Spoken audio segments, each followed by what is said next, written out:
The Central Club. Do you need a work uniform? Want to start a clothing brand? Or maybe you have a football kit that needs a logo printed? Well, if I was you, I'd get in touch with the Re-Inspire Printing Company down Treforest Industrial Estate for the finest printing and embroidery in Wales. I use them for my custom-made mankini, but you could use them for t-shirts, hats, hoodies, and many, many other things. Do you paint houses? Fancy yourself as a bit of a handyman? Well, if I was you, I'd get yourself down to S&M Building Supplies near Victoria Park, Cobras Road East. We use them to paint up the Central Club, and it's looking fresh. But you can use them for tools, decking, sand, cement, and many, many other things. What's going on, people? Welcome to the Central Club. This episode is brought to you by S&M Building Supplies and Re-Inspire Printing. Today we have someone on a bit different. He's an underground music promoter, streetwear designer, and a worldwide entrepreneur. Or entrepreneur, how you say it. He opened up an independent store in St. David's too, designs for the likes of Stussy and Red Bull. He's known locally as Drone Boy, but internationally Concrete Junglist. Ladies and gentlemen, it's Mr. David Shaw. Hey, how you doing? Welcome on. Thanks for coming down, man. That's wicked. Thanks for having me. I hope that introduction was okay for you. Yeah, no, that was sick, man. I've never had an introduction before. That's the first introduction I've had. I think I just kick it in with... I've heard of some of the events, like speaking to you since we've started, wanting to do this. Some of the things you have told me you have done, I just could not believe. I've been part of my teens growing up, events and stuff, which I did not know. It's amazing to meet you, mate, and hopefully we can touch on some of these things. Face to the name. Yeah. I try and keep a little bit aloof. Do you know what I mean? Yeah. Like always at the back. A promoter's always at the back. Do you know what I mean? Never on stage. Yeah, no, 100%. I didn't know it was just one person. Like, you've done so well. I've always thought it was a collective of many people. I didn't know there was a man behind the brands. Have you got a team? Like, is there a team there, or is it just... No, I've just started now because I want to get back into doing events. I've got a small team that I work with now that we get events. They're mainly all DJs, so they used Concrete Junglist as a brand to springboard them to get gigs, and then in return we work together to build that side of the brand, which has been a little bit lost lately, Yeah, do you think COVID's a big thing? But no real team. But it's always been. I've always been a lone wolf. And it's only now that I think I need a few people to help me out. Yeah. There's nothing wrong with that, is it really? No, of course. Helps you elevate to the next level. Really. Team is so important. Yeah. 100%. Yeah. I've got a good group of friends around me. That's what I've got. I think more than people helping me out with my business, I've surrounded myself with like absolute savages of what they do in their particular industry, and they just inspire me, and hopefully I inspire them. Would you say these are people you've picked up along the way, or have you had like some of these close people all the time? Along the way, I think if you're creative and positive, then you're always picking up people, and people come on your journey for a small time, and then some people stick. Do you know what I mean? Like I've had, probably everybody knows, like High Contrast. Me and him met in college before he even started music, but you could see he was a savage. Do you know what I mean? Yeah. So we stuck together. We could see each other as savages. Do you know what I mean? So we went, and then along the way, then opening stores, then like Trax and Benji, do you know what I mean? Like they're really like close confidants, and even though they're in a different industry, they inspire me. Hopefully, I inspire them, and just you keep those people around you all the time. Of course, we say that all the time, don't we? It's the company you keep. Yeah. 4 shoplifters, you're the 5th. Yeah. For footballers, you're probably going to play football. Yeah. The problem is I haven't got a musical bone in my body. Everyone I've got around me is musical. No, but you've adapted. Like you've used your talents to be involved in music. Yeah. Music is what I've made all my money on. Do you know what I mean? But I cannot play a musical instrument. Were you always entrepreneurial? Is this something you've always had inside you? Because I believe you're wired. Everyone's wired differently. So it's like, is that something you've always wanted to do? I didn't think it was in me, but I think once you get pressed, I think that I always say that there's 2 types of people. There's street cats and there's house cats. And I call them street cats and house cats because it suits me better because I'm a street cat. Do you know what I mean? So there's people who want stability and want to know where they are and what they're doing. And there's people who just chase their dreams and won't have anything. You know, like I've worked for, you know, you call me out working for like Stussy and Red Bull. Yeah. I couldn't be employed by them because I'm just not built like that. You put me in the Stussy office, and I'm like, I want to know what the exit is. Do you know what I mean? I could work for the best people in my industry, but I'm wired differently. I'm like an entrepreneur. Like I don't care. Can't be put in a box. No, I just want freedom. Do you know what I mean? I was saying earlier, like I don't work for money. I work for freedom. So I can't do a 9 to 5. I have to be able to be clear to be able to do what I want to do. You know. Yeah. And you know, some days I'm lazy. Some days I'm not. And, we're all human at the end of the day, aren't we? Yeah. But I think, you know, you have to be. Self-awareness is so important. 100%. If you're a house cat, it needs to be called something else, because if I you're a like house that. cat, you don't want to be called a house cat. You know. But if you're a house cat, you need to know. I need to be employed, and I need my money on a Friday, and I need to get up the ladder that way. Do you know what I mean? Yeah. Street cats don't have that. They don't know where their money's coming from. I don't know how much money I'm making next month. People always ask me, how much money do you make? And I'm like, I don't know. It depends if you're asking me in March or you're asking me in November. Do you know what I mean? It's different all the time. I could fall off at any moment. It's chasing that sort of, it's having that sort of like freedom to be like, it's the chase, it's part of the chase, isn't it? It's the hunger, it's the drive and the hustler's spirit, really. Yeah. And some days you're eating steak, some days you're eating beans on toast. And it's all That's good. the beauty of it. As long as you're free. Do you know what I mean? Yeah. I've got a 7-year-old son, so I can walk him to school. I can come home with him. We can play on his PlayStation, and then when he goes to bed, I can work. Do you know what I mean? I make my own hours. I fit my life around being a dad. Nice. Sick. What we do with everyone, obviously, bit of a brief background on yourself. Obviously, you know, you're telling me internationally, you're known everywhere now, especially with Concrete Junglist. Who were you before Concrete Junglists? Where are you originally from? How was your upbringing? Upbringing sick. Come from Penarth, which ended up being like the center of drum and bass. You know, like high contrasts from there. A lot of the promoters are from Vale of Glamorgan. I was a normal kid, normal mosher kid. I guess. Well, what sort of music was you into? Drum and bass always there, or as a kid? Yeah, because on moshers like rock. It's very headbanging. I'm guessing heavy metal and stuff. Is it? Or so the good thing about drum and bass is that it's a hub. So when I was a kid, everything seemed more tribal. So I could tell, you know, what by the clothes you were wearing. I guess that's why I'm into clothes a lot now. Yeah, by the clothes you're wearing, you listen to. I could tell you what type of garage you liked, what type of hip hop you liked, what type of It's mosher like a football you were. kid. Do you know it's what I like mean? you've got a Liverpool top.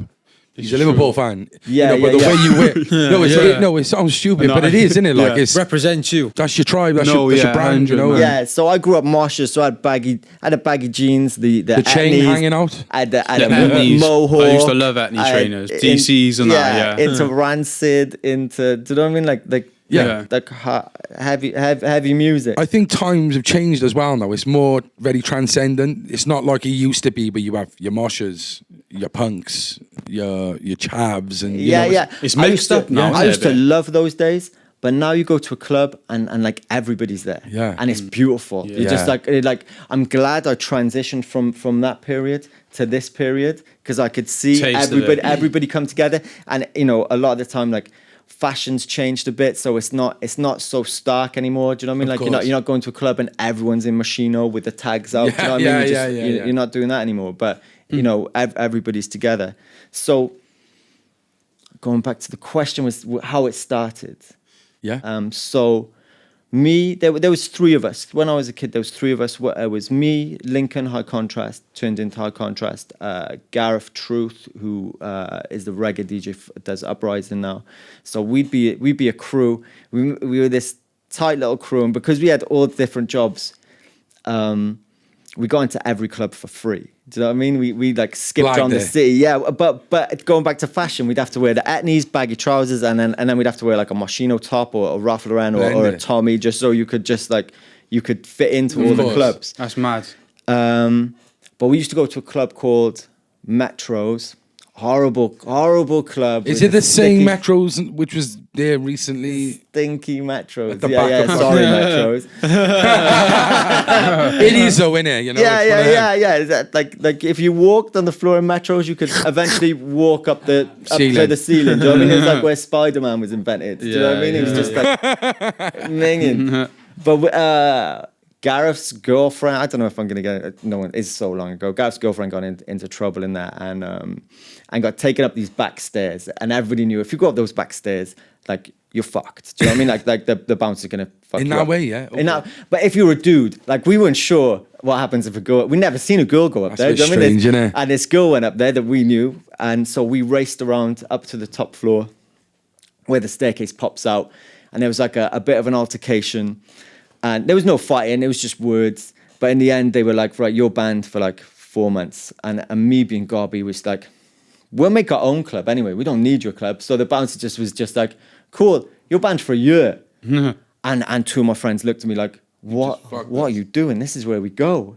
And as we walked down the street, like the street cats came out of us, and we were like, cool, let's make our own club. And so we did. We found this janky old basement club called Oz Bar. We borrowed Based decks. in Cardiff. Cardiff, yeah, literally a stone's throw from Metros. Okay. But we hired speakers, borrowed decks from Stagger. Yeah. So Rest in peace. Yeah, to the so- man and the myth. we borrowed Stagger's decks, and we started. Lincoln started DJing drum and bass. Gareth started DJing hip hop and reggae. I didn't like DJing because I like dancing, so I was like, I'm not going to DJ. You Carl Cox and dance and DJ, man. Yeah. But I would play the tunes that I wanted to dance to, and then Lincoln wouldn't play the tunes, or Gareth wouldn't play the tunes. I'd be like, what's the point in that? I play the tunes and can't dance to them. So it's like 0 points. So I ended up doing all the flyers and doing all the marketing. That's where I became like more entrepreneurial. So would you play both genres in one night? So would it be like an hour or two of reggae, or would it be two different nights? No, everything mixed up. That's crazy. Yeah. It was What like a one of the- night. Yeah. They It don't was- do them like that anymore. Yeah, but we had no clue. We were young. We had no clue what we were Winging doing. it. Just winging it. Just Yeah. like I was kicked out of art class. I was saying I got kicked out of art class, so I thought I was shit at art, you know.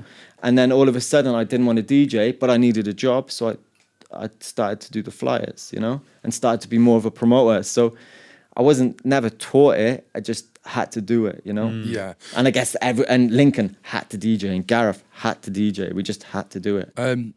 What were some of the fondest memories of them early days? Is this in the 90s or early thousands, would you say? Yeah, early 2000. I'm so not saying bad you're with that old, time, you know. man. No, I am old now. 99 maybe. Yeah. I don't know. 99. So when was Hippo Club? When I know that's different I music. went- Was I that a went- bit earlier, weren't That's it? all- I went that. to Hippo once. Okay. I don't know when it was, but Yeah. I went. I know I went. I went there for a New Year's Eve party. What were some of once. your fondest memories then, though, of them days? Like looking back. I used to love what I've said. I used to love skipping around. Town was like a playground. So we go and see like a punk band in Welsh Club, or go to a hip hop night. Go to like Hustler. Go and see someone like Skinny Man, and then we Skinny Man. Yeah, and then we'd hop Channel. out and go to like a drum and bass club. Go and see someone like Goldie, Ronnie Size, and then we'd hop out of there. And my favorite club was Forum. Because Forum and the guy was called Giles Scarface, who used to promote in there. He was like a genius to me, because he would do this like poppy kind of like normal kind of night in Forum. the mainstream in. Fill it up till 2 a.m. and then he'd get the DJ to play shit at like 1 a.m. Clear the club down, and then he'd have another club that was just above. In Forum, there was like 3 rooms. There was like called the Tunnel Room. He would fill that up with reggae people, fill it up with reggae people, fill it up with reggae people. 1 a.m. and 2 a.m. switch the DJ when he'd cleared the floor downstairs to reggae, and then he put Goldfinger or whoever. Do you know what I mean? Young Lion, all of those people. He put those on down there and just fill up the club twice in a night. And for me, I was just in awe of that. And he would bring people down like Beanie Man, Dream Team, do you know what I mean? Like Garage Boys. Just it was just like Shoal Amma played there. I think Busta Rhymes maybe played there. What? He was just like I was just connected like, to oh them my people God. though. That's mad. This is just bookings, is it? I'm assuming, isn't it? Yeah, I think paying like the money. Back then, though, obviously Busta Rhymes, was he like? Oh, he's obviously massive. big. He's Yeah, massive. of course, Yeah. he's massive. Yeah. but Flip Mode It was Squad. easier. It probably would have been easier to get a hold of him, probably maybe through his management then or whatever. I think I don't know whether I'm speaking wrong, but Giles was tight with Kiss FM, and Kiss FM was big at the time. So Yeah. I think maybe he built links through That's that. mad. So did you look at him as like an inspiration for what you want to be at that time, or did you even know? I didn't know what I wanted to be. I was just I just wanted to be free. I was just taking photos. I was just hanging about, you know. Some great, any nice photos with some famous people? Anyone you can name? Yeah, like they're always playing that Beanie Man. Like that's a good story. I got a good story. Like if ever you go and see, I don't know if they do it now, but in Reggae X, if you put a reggae night on, they'd have one house band. So the house band would play all night, and then they get the artist on one after the other. So who was on it that night? Guy who sings Heads High. Heads High. Yeah. Oh, what's his name? Mr. Vegas. Is it tennis? Mr. Vegas. Oh, you missed Is it. it So there was like 5 artists, and Giles was Mr. like, Vegas. Giles, the promoter, was like, listen, you got a photograph, but you cannot move from this spot because the whole band's there, and if you move from that spot, then you can't get back to that spot. So I was like, cool. I was young. I was like, cool, young. I can crouch down there for 7 hours. So I was crouched down there for 7 hours taking photographs of these this reggae night going on. A Beanie Man, obviously the headline act, he came on and he sang Zim Zimmer was his last Banger. last piece, last thing he was playing. So he started doing Zim Zimmer, crowd going bananas, and then halfway through the song, I don't know, there's like a line in it that like might make him out to be like gay or whatever. But so he was singing that, and then he stopped the song and then started talking about that line for like. Shut up. For like you are dressing it like, oh, by the dressing way, it, yeah. I'm not gay. Just killed the vibe. The whole vibe just mad, just isn't it? dead it out. And he Wow. was just like and then he started again and he couldn't get the vibe back. Oh my gosh. So he was like, right, when we get to this, he was like, cameraman, stand up. So I'm like, oh my God, like creaking my legs together. He's like, when this drops, me and you, because we were the only 2 people on this, it was the band, me and him, me and you just jump. I was like, oh my God, no way. And it got to the drop and he was like, jump, cameraman, jump. I jumped and my legs just gave way and I just fell over backwards by the speaker. Luckily, there's no camera, no camera You phones had the back camera. then. You I had the camera. And I just in front of like, I don't know, like 4,000 people, I just like flew backwards on this thing and Beanie Man's just like on the floor laughing at me. It was just like Really? the most like embarrassing, but it's just like funny to look back on. Do you know what I mean? What a scene. That's mad, One of innit? them things, Yeah. though, innit? Yeah. You were saying to me before that you've had some random jobs. I reckon this is where like you get the theory probably of house cats and street cats. Yeah. Did you work in a cat littering factory? Yeah. It's a mad job, isn't it? Yeah, I think if you know where you're going, it doesn't matter how you get there. Do you know what I mean? So like even when I was promoting, I'd have 3. I've still got 3 bank accounts now, and the reason I got 3 bank accounts is because you can take £200 out pre-midnight and post-midnight to pay artists.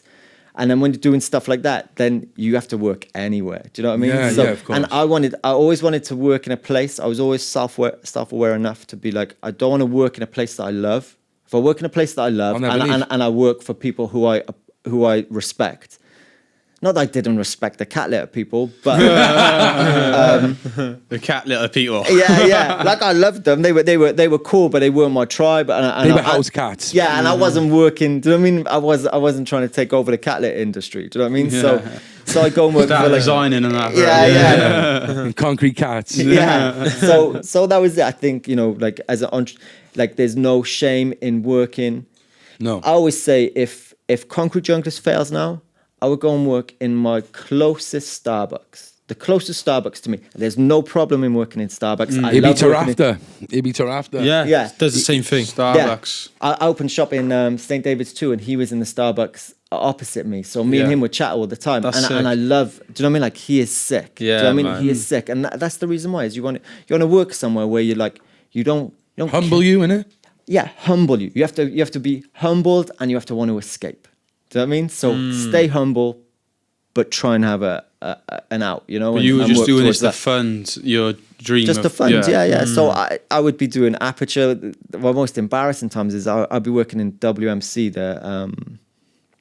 the Opera House, you know. Yeah. So I'd be an Welsh usher there. Millennium Centre. So I would, I'd be an usher there, but people would come in who would be going to Aperture later. So I'd be taking people to their seats, showing them to their seats who were coming out to, and I was like the boss of Aperture. Do you know what I mean? They put me above, you know, in their head I was like the boss, Yeah. and then all of a sudden the juxtaposition of me showing them to their seat or asking them if they want ice cream. Do you know what I mean? That kills you a little bit inside, but then It gives means you a lot to them, though. gives you the fire to be like, I need to sort this out. Do you know How what I mean? did you learn promote? Because obviously I'm guessing you never went to school and learned that. How did you start?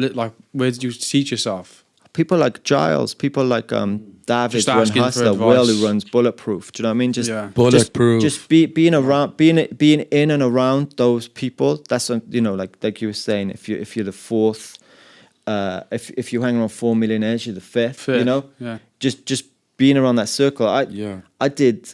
I got educated to master's level. Okay. Never shown anyone my certificates. Okay. Ever. They're pointless. Completely pointless certificate. Yeah. You know what I mean? Isn't it crazy? I always think that too. Yeah, it wasn't a waste of time because it gave me time to develop. So I'd never say don't do it, but you know, have a time where you develop. You know, through them times of life, then obviously, clearly, you know, raving and stuff. It's a party culture, and you drink alcohol, sometimes drugs. Did you ever have any problems with drugs, alcohol yourself, or was you pretty screwed on these events? Never taken drugs. Taken drugs. Like I'm lying because I've taken since my friend gave me some magic mushrooms and I was like, cool, I'll have a go. But it didn't work.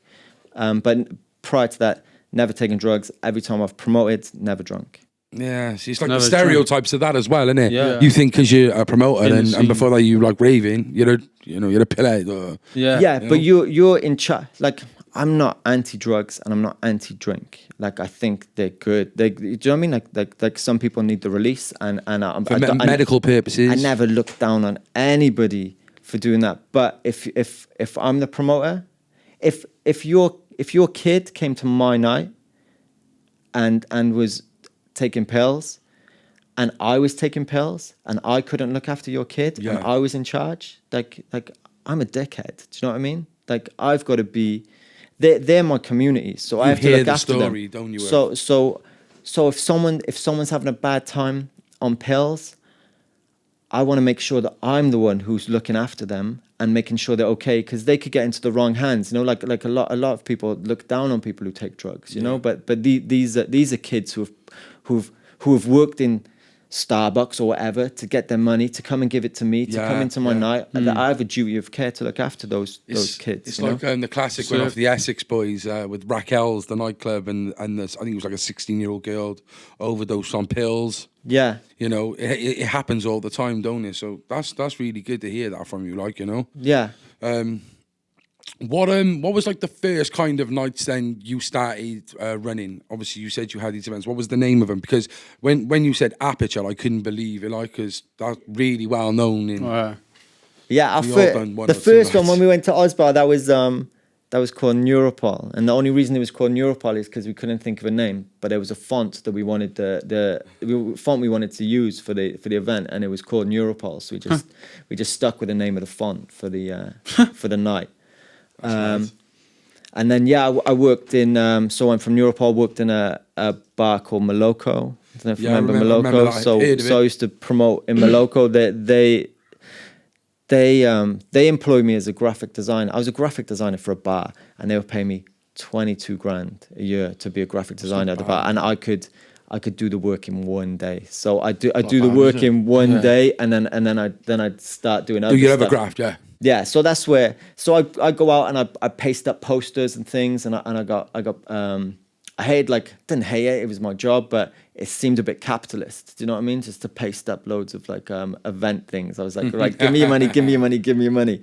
So that's where that's where I invented Drone Boy. That's interesting. So Drone Boy came. That's interesting. You mentioned that. Sorry, I apologize to interrupt you, but you said something about putting up posters and it seemed capitalist.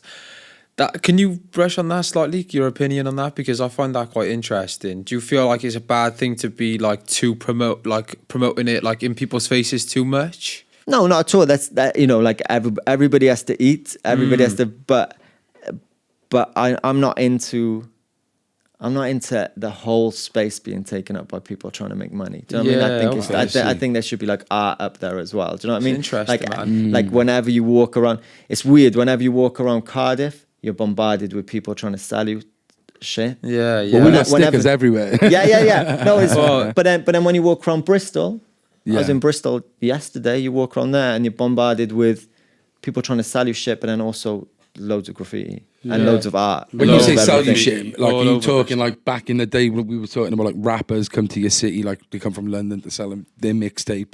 Yo, buy this off me. Buy this off me. I just mean posters. I could be on about McDonald's or anything. It's just I just find that interesting. everywhere. That's an interesting. Yeah, it is. Yeah, it is. That's so I hated doing that. So I wanted to dilute it a little bit. So that's where Drone Boy came from. Drone Boy was stickers and paste ups and iconic. Getting into trouble in the city by doing that. You know, I wanted to be 50% trying to sell stuff and 50% trying to be like, your work. This looks cool. Banksy. Did you ever take any like influence from Obey? All my influence. Because you know, like all my influence. I see a small similarity, but like that sort of style. Do you know what I mean? He was the first one that, you know, when you see something that lights a fire. Yeah. That him, like him, the man. story of how he came up and the streetwear was kind of new then, really. Like that was the birth of it. Really, that's my era, man. See, like I remember seeing Chapafari from small. When I was in Bristol, I would see loads of Banksy, small Banksy, that sort of small style. A3 Banksys, like small little elephants on missiles, you know, before he was even big. And I remember being like, Where is Banksy? Banksy from then? I love Banksy. He is he? Yeah. How is that? Does anyone know him? Confirmed. I think Goldie's said his name, I think. Really? Yeah. Is it? It's just that someone, any old person. It's not no one will know. Then, like, it's. No, I think it's someone famous. My theory is that it's not one person. It's the Stig in it off Top Gear. I think it's that. I think it's like 20 people. Collective of people. Yeah, really? Yeah. Well, but I think there's one guy in charge, and he's. Yeah. I think he's like from a big band in the 90s. Is it? Really? Yeah. I find it interesting how, It's mad. you know, especially the Reading thing that he did. What he did, you know, was it in Reading? He did it on the prison. He did like the guy climbing down the prison. That was sick. How he managed to get on the wall though, Yeah, was like, it's got to be some like government thing there, because you know if you go Cardiff prison now, and try to do there's that. cameras. You can't go like a certain thing because they'll think you're throwing stuff over the wall. They'll come get you straight away. Yeah. There's no way you're setting up you wouldn't have ladders been on able that to wall. do that. It's a collective. It's not one person. Is it? Yeah, because it's not one this is the person. thing. He's a When you prison said governor. Bristol, when you said Bristol, I was surprised because he really started in America, innit? The whole. Did he? Remember that? Like, haven't you seen the documentary on him? Like, where he was a website, and every day a new thing would go up, and it was a craze. People are trying to find out where it is. Every day there'd be a new one, 30 I days. didn't know. I thought he and was one British. of the days, it was a live stream. It was a video. And there was a guy sat there selling Banksy Arts for like cheap. I like love that 10, video. 50, Yeah, sat they there, come up. and people are walking past, no one's buying it, and he's got a live stream on his website, and people are trying to work out where this guy is. That's mad. Because that's why he was so that's why he blew up. Really, that's why I watched from the documentary on Sky Arts. Yeah. No, he's a sick guy. Do you like Bristol? You go Bristol quite a lot, don't you? Yeah, I like coming back to Cardiff sometimes. Though. It's like London. Do you know what I mean? Like Bristol's like. Bristol seems like boomtown. Do you know what I mean? It's like mental. Yeah. Do you know what I mean? It's like all that West Country is Glastonbury. I was there last night, man. It was just like people everywhere. It just looked like a zombie movie. I don't know how I didn't run over somebody. Do you know what I mean? It was just like people just everywhere. Yeah. And they're all like a bit more flamboyant. Do you know what I mean? It's a lot of lovely. It's lovely skaters to be there. there. The anarchist capital. Yeah. It seems You know, like it was always protests and. it seems like a pirate town. Do you know what I mean? Well, like it is, you know, yeah. Bristol. What there was a famous pirate from fucking Pirates of the Caribbean. He's from Blackbeard. Bristol. Who's the one with the one leg? They all got Bristol accents, pirates anyway, haven't they? Yeah. It was a big port town, like, you know. So that's mad, isn't it? So Aperture was probably the biggest project you had early on, one of the first ones, would you say? Yeah, that was my introduction to being an entrepreneur. That was me being an entrepreneur. That was me starting a night. It was basically me growing community. There was at the time drum and bass had like residents, but if you're a resident for a drum and bass night, it was just you and 4 other people, and that was it. It was locked off, you know. So I had a bunch of friends who wanted to DJ, so I just created Aperture so that they could DJ. And then from Aperture, because we were talking about how you've cut things in sections. Like what other things have you done? What other brands that people know? You did a collaboration with Metalheads as well. Was that recently? Or? Yeah, so I went from I gave Aperture away to start Drone Boy. So did you sell it? No, gave away. Really? Wow. You just gave it away? Yeah. I wanted to just quit it. And we had a night where High Contrast was playing. He had Finale on his T-shirt, and it was gonna end that night. I'd pre-written a statement to be like, right, Aperture's closed now. Wow. We're done. I want to start Drone Boy, but I was stood on stage and all my friends were playing, and I was like, fuck, tomorrow I'm gonna sack all the, not sack them, but because they were being paid, but it wasn't like a terminating it, like I'm just like stopping it, and they don't know where to go. So I was like, fuck, I can't do this anymore. So I went out and I tried to find someone to take it over. I got someone to take it over, taught him how to do it, taught him how to do graphics, taught him how to promote, made sure it just stayed on for them so that I could walk away happy and start Drone Boy and start. And I always loved streetwear. I was saying, like I'd go to clubs, I could tell what type of music you're into from the clothes you're wearing. So it was always a passion. So I wanted to do that. So I always tend to create and then destroy. Why did you not sell it though? That's quite an interesting thing for me. Like, how come you didn't? If you built this brand, because I wanted to protect the community I created. If I sold it, so I sold it, and I said to the guy who I gave it to, the only rules is you're not allowed to DJ, and you have to pay everybody every week. Like everybody gets paid. So if I sold it, then I couldn't give him the stipulations of what he could do with his business. Okay. But I could give him the stipulations, and I could protect all my friends in the community. Is that still running then, or? No, it stopped a while ago, but it did have like four years. It had life after I quit. It's good to know, isn't it? 4 years. So sick. And like he did well. He brought DJs through, and the community's there. So I started Drone Boy, which was the traffic cone that I didn't want to be capitalist with, because I just wanted to be art, like I'd get in trouble with police for putting it around and stuff, and then all of a sudden then I was like, right, I need to start, I want to do a clothing company. So then I turned him fucking capitalist again. Do you know what I mean? But where did the cone come from? There was a rap by Beastie Boys in Sure Shot about a Vaughan Boyd, who's this character who loads of Subway artists used to take on. He was this wizard's hat with feet. He was called Cheech Wizard. He was super famous, and I was just like, dude, I want to create like the British Cheech Wizard. So I was just basically but I was just like, Britain, I'll put like a traffic cone with feet rather than a wizard's hat with feet. And then I wanted to put him around the city. Do you know what I mean? So that's what I just started doing. I started trying to be like in New York and Cardiff. Do you know what I mean? But it got. I've seen it so many places. Yeah. It's ran away with itself as well, haven't it? I haven't put a Drone Boy sticker up for 7 years, 8 years, and still people. They're still about. Yeah. I want to see a revival, man. I want to see one more.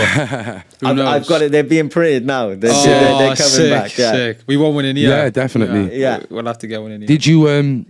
I believe you then had a child, which led you on to ditch Drone Boy to go to Concrete Junglist. Yeah, so we had, so I was still doing bits and nights, and we opened 3 stores. So we opened one in the 2, I can never remember their names, Morgan Arcade and City Arcade, Castle Arcade. The arcades in town, guys. So we had 2 in there, and then we had one in St. David's too. But it meant I was working 9 to 5 in the shop, coming home, trying to design T-shirts, trying to do mail order, trying to do everything, and I couldn't do everything. And me and my girlfriend at the time had a kid, so I was like, I can't do this anymore. Drone Boy's kind of local. I need to make the leap from being local to being international. So I devised Concrete Junglist because I know they're my tribe. Do you know what I mean? I know the people inside out. So I knew that I could take it on the internet. I could take it further. So then I quit Drone Boy. I closed the shops. We had Ben, my boy, and started Concrete Junglist from the kitchen, and I've just been working from the kitchen ever since. Where did the inspiration come from, Concrete Junglists? Just that, just like the need, the name, and like the need to move. Pardon? The name Concrete Junglist and stuff, and junglist is like somebody who's into drum and bass. Just doing a concrete jungle. Yeah, drum and bass came from jungle. So jungle music spawned everything. Jungle music is like the pride of Britain. Do you know what I mean? It's like spawned like it's garage. Grime, everything. It spawned like in dubstep, grime, everything. You know, like all your favorite grime MCs, the old ones, were drum and bass MCs. Do you know what I mean? So yeah, that's where the name comes from. And Concrete Junglist, it just fitted. Do you know what I mean? And unfortunately, it worked. You know, like I could be the dad I wanted to be while running the brand I wanted to run. But from all the lessons I learned from Drone Boy to opening shops to promoting in nights to everything, it just seemed like God or the universe has put me on a path where they're like, right, learn the lesson, move, learn the lesson, move, learn the lesson, move. Do you know what I mean? Create, like destroy, create, destroy, create, destroy. And, you know, you were saying earlier, is Concrete Junglist forever? I don't know. Never know. You know, create, destroy. That's interesting. On your website, you've got like the Viper Club or the what's that? Are you looking to do something with that as well? Viper Club is for people who can't afford. Like I'm always aware. Like when I was a kid, I could never afford Stussy. I could never afford all those brands. Supreme and that. Supreme, like it's like you be like 50 quid a t-shirt or whatever. Yeah. Like you can't expect kids. Do you know what I mean? Like I go to events and I see kids fucking spilling like red cider down their Supreme tops, and you're like, bro, that's like 60 quid. Love you. Do you know what I mean? So Viper Club, I give is if you buy, like, you don't have to buy 3 t-shirts. Every month I release a t-shirt, and if you commit to having 3 t-shirts from me, I give them all to you half price. Nice. So it means that they're affordable to everybody. So you're not, my t-shirts are like, I'm not saying they're affordable to everybody, but they're like 28 quid, which is okay. Yeah. But then if you want them half price, all you have to do is commit to buying one t-shirt, the brand new t-shirt every month for 3 months, and you get them all half price. So in a way, you're kind of just giving back, like, to do you know what I mean? I'm not saying I'm fucking Robin Hood. Yeah, do you know what I mean? Like I still make a little bit of money off every single one, so I'm not starving because of it. I'm not like a great guy for doing it, but I just want to make it affordable for everybody. Anything else you want to do with the Viper Club that you have planned, or just that for now? Not really. I think just like that's just a way to make it accessible to everybody. And maybe when I do events, like I'll be like a Viper Club, people could come in early, or there'd be like a special pass for Viper Club. Yeah. But yeah, you know, like people, it's not something that I tie people into, so people can dip in and out whenever they want. Cancel any time, sort of thing. Yeah. You were saying you speak in schools and stuff now, talking about business and other things. What was your passion at doing that? Why did you want to go into schools? My friend was a teacher there, and he was like, dude, I'm doing a thing on graphic design, and I can't do. Not that he didn't know what he was on about, but he was like, can you come in and do that? And I was like, cool. But it was so good because I went to the school where they kicked me out of art class because I was shit. And then I went back and taught art to the art class. I love that so much. The irony is brilliant. And the dude who kicked me out was still there. I didn't say anything. Like I didn't make a deal. I didn't make a deal of it. I went in and it's like buying the building you once got kicked out of. Like you couldn't afford rent. Yeah, like now I'm buying the building. Like the Weatherspoon story. I like that. I don't know what the Weatherspoon story is. Similar to that, though, isn't it? He is teach the Weatherspoons isn't the name of the dude. I'm not into the dude Weatherspoon. It's not his name. Do you know where the name come from? And it was his teacher who told him that he would never amount to anything, so he put his name everywhere. Yeah, like I wasn't that vindictive, but it was just nice to go back and That teacher must be like, nowadays. Mate, the dude was right. Do you know what I mean? I was fucking shit. I didn't want to draw driftwood. Do you know what I mean? Like, they'd get into class and they'd be like, "Can you draw driftwood?" And I'm just like, "No, I want to draw like a goblin or whatever." Do you know what I mean? I want to draw. I just want to draw what I dreamt of last night. Do you know I got a question for you. From going to these schools and through starting these businesses, what would you say like the main 3 lessons you learned from entrepreneurship have been? Build community, number 1. Build community. Keep going. Just consistency, community and consistency mainly. You know, like you go through. Like in life, you go through shit. So you have to try and be consistent. You know what I mean? Like I've loved doing everything I've done, but I've hit rock bottom a few times. Do you know what I mean? Like real rock bottom a few times. I've swerved on bankruptcy a few times. I've been suicidal once. But you have to just keep going. Yeah, man. Just have to maintain that consistency. Entrepreneurship's a beautiful thing when things are going right. When things are going wrong, it's really hard. That's why house cats don't like being street cats. Is because when things go wrong, they can phone their boss and be like, "Dude, I'm not coming in today. It's that risk, shit, you know. But I'm still picking up my paycheck on Friday." Yeah.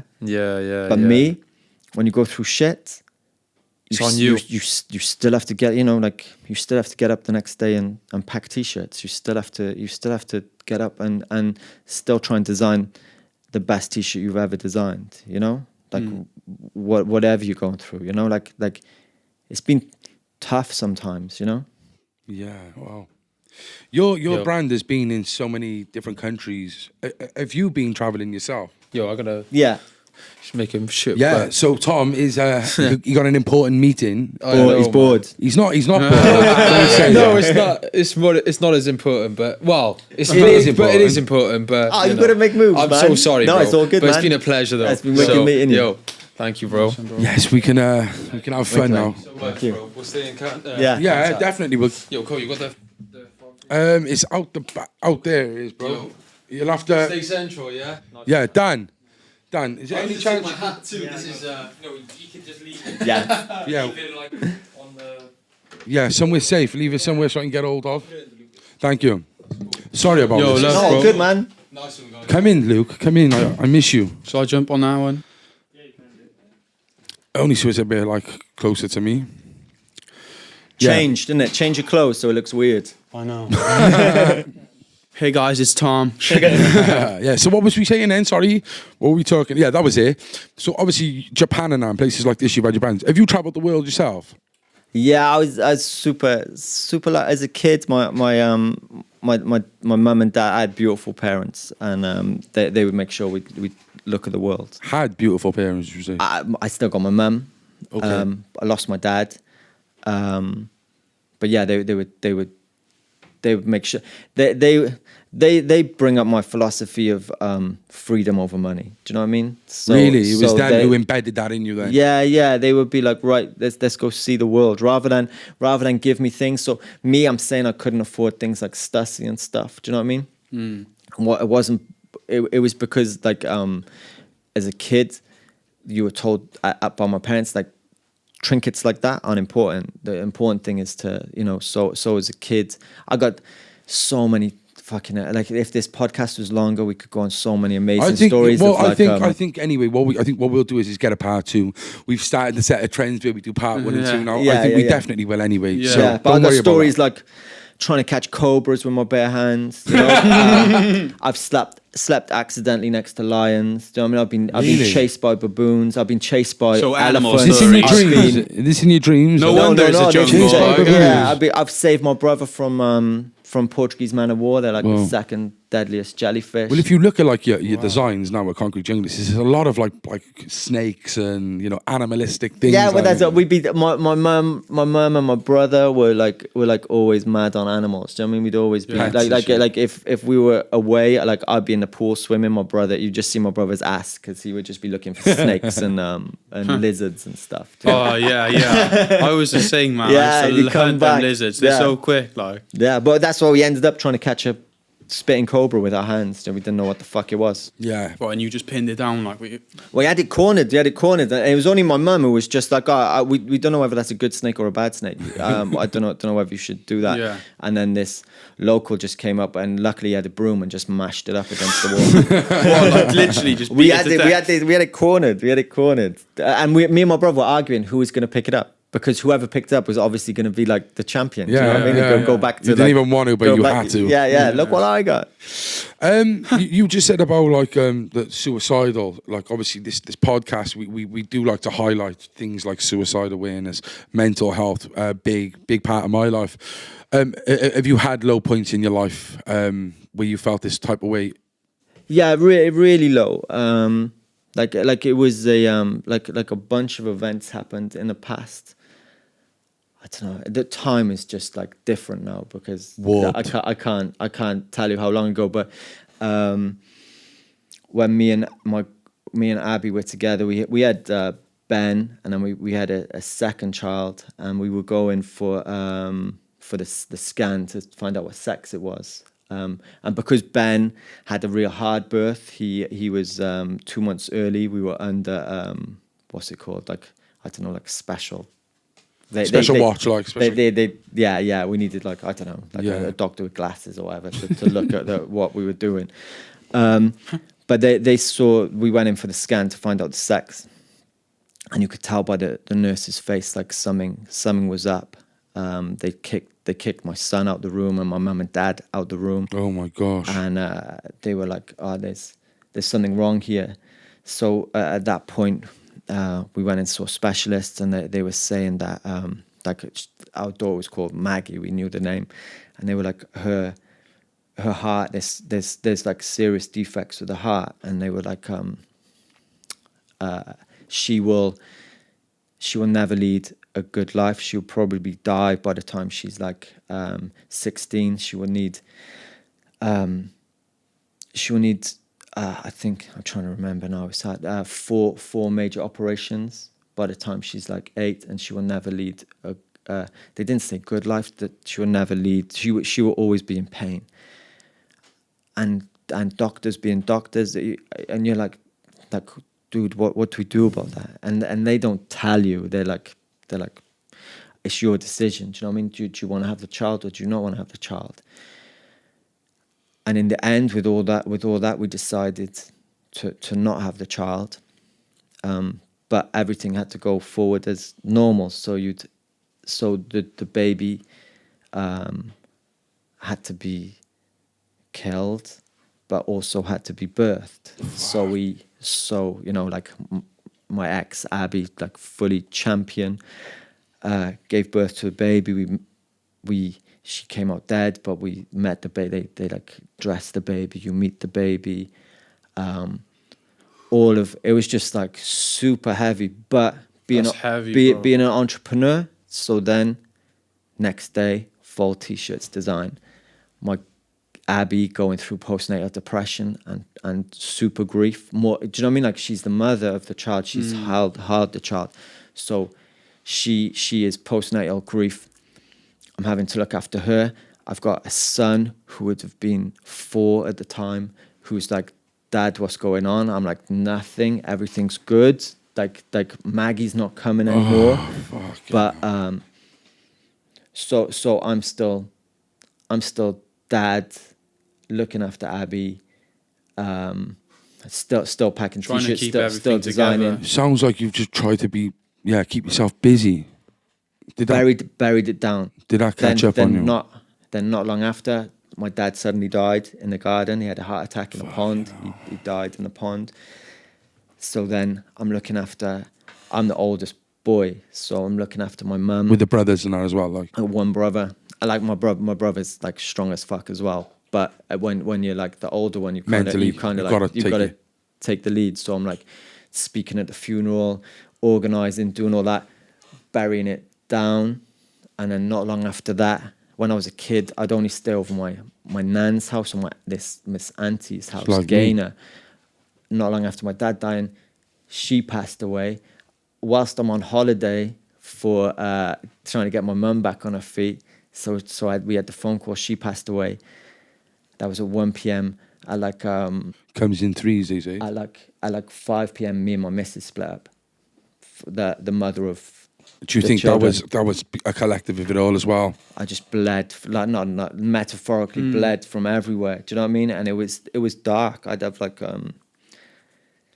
I came back. I knew the tree I'd hang from. I'd have recurring dreams of me hanging from this tree, and the cops trying to pull me down. It was just, and I would walk to that tree at 3 a.m. You know, just because it was just like, and I was living with Abby still, even though we were split up and we were trying to like work stuff out. It was just what was keeping dark. What was keeping you going? Anything like the My mum, my son, my mum and son. But only thing, you know.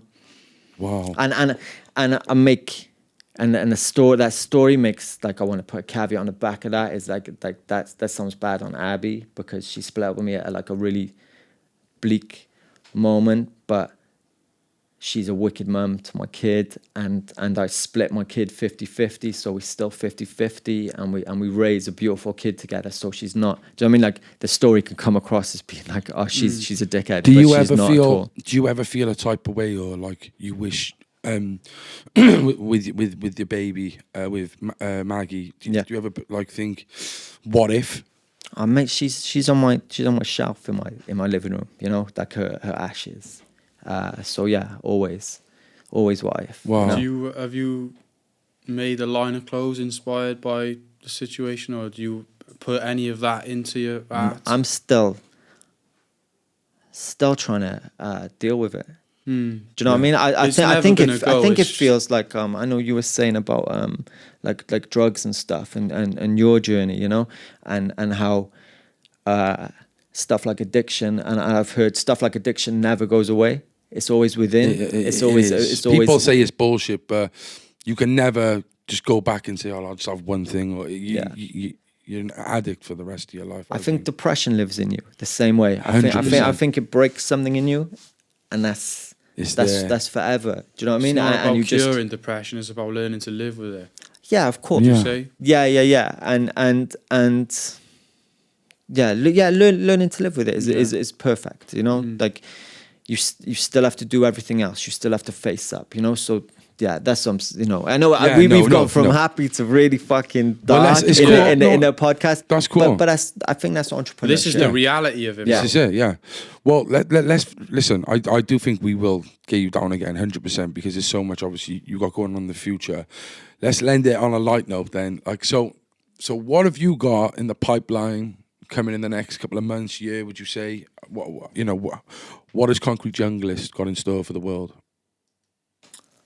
I never know. At the moment, like going on from that story, we will get lighter. But going on from that story, I feel like I've just been treading water for like 2 years, and I feel like just now, as I'm just getting excited about doing stuff. So I don't know what's happening. I don't know what's going to go on in the future.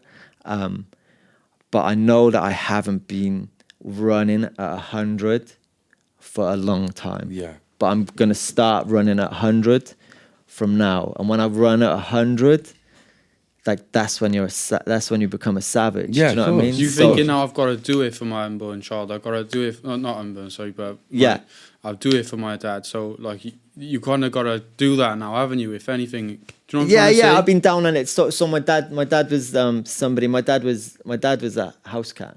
So my dad was a really fucking good house cat.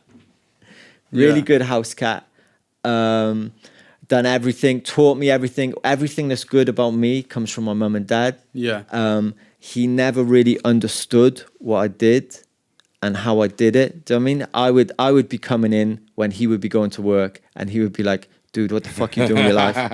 And I hopefully I won't get into trouble, but there was one point where I just showed him a shoebox of money under my bed from promoting, and he kind of got it. It was the only way for him. Okay. For the only thing to get him to be like, okay, I get what you're doing.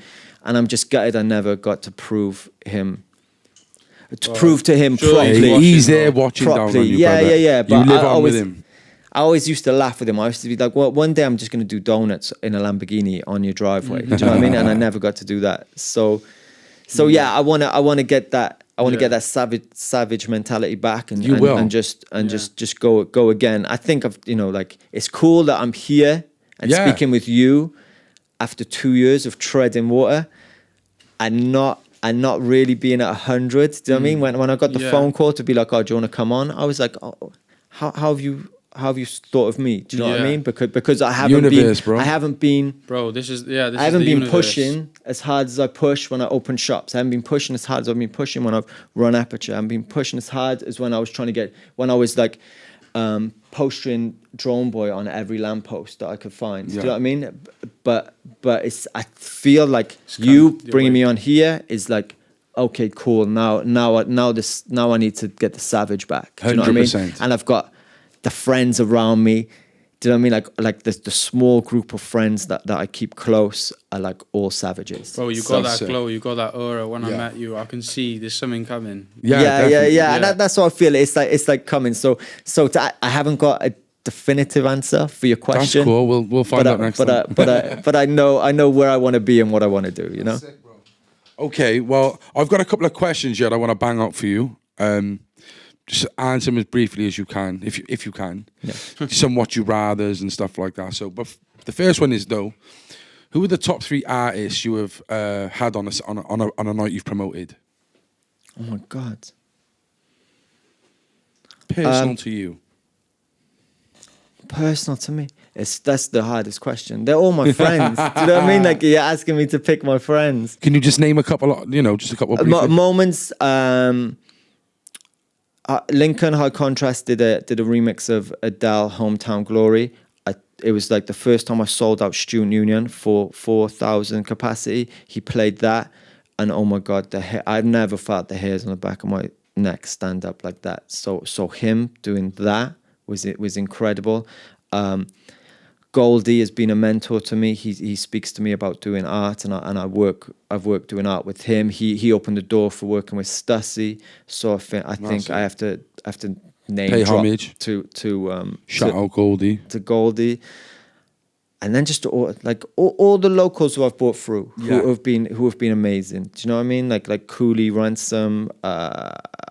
It's horrible. I can't name names because I'm missing people out. But Natty Lou, who I was out with yesterday, watching her grow. People like Molly Collins, Molly Collins, sick. Do you know what I mean? Like Charlie T, people like that. Watching the whole of the there seems to be like a female revolution within dance music at the moment. I'm watching all those people kick down fucking doors left, right, and center. It's been a dream the past past COVID. Do you know what I mean? It's been sick.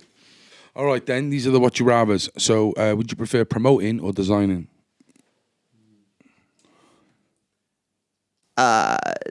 Designing for me is like my holiday. Is my holiday from my head, and promoting is building community and making friends. So I cut both for different reasons.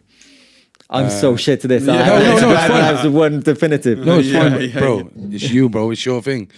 Shop or online business? Online business. Shop is a noose, man. Shop is a noose. International tour, like events, or UK tour? Impossible. All right, festivals or club events? It's impossible to get. The feeling, I went to a club last night and the sweat was falling off the ceiling onto my head, and I was like, oh my God, I'm back. Do you know what I mean? So I've never had that feeling in a festival where I'm like, oh my God, I'm back. Dingy club. But that like bass bouncing off walls and the Vaults sweat is the falling worst off. for that, isn't it? Oh mate, it's like, in vaults that feels like that's where COVID was invented. Okay, all right, these we ask everyone. Are you a mild or a spice? I'm so shit at these questions. Like, probably mild, but I want to aim for spicy. Do you know what I mean? I'm climbing the ladder. Oh, mate, this is class. Are you a flat earth or a round earth? Round earth. Okay. First one. Yeah. First one I answered. And this one's the most unsure one, I think. If you could explore one of these, would it be deep sea or deep space?